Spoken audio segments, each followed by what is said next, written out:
Hello नमस्ते सबैजनालाई।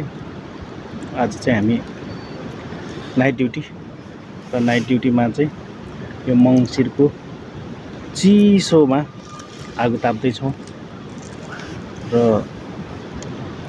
थोरै सानो भिडियो बनाइदिउँ भनेर भिडियो पनि बनाउँदैछौँ।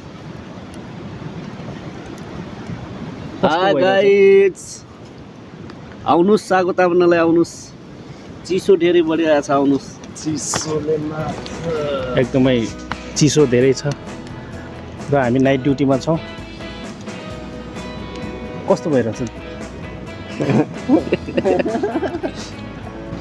लजायो नि त नि तिमी, अनि लजाउने हो त नि। कस्तो भइरहेछ तिम्रो ड्युटी आज? रमाइलो गरेर आगो ताप्ने बस्ने हो।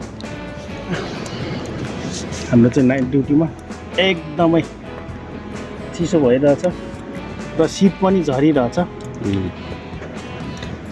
अनि आगो ताप्ने कार्यक्रम छ हाम्रो। अनि के भन्न चाहनुहुन्छ हजुर? अब के भन्ने हो, अब त्यही अब चिसो भइरहेछ। अब आउनुस् साथीभाइहरू ल।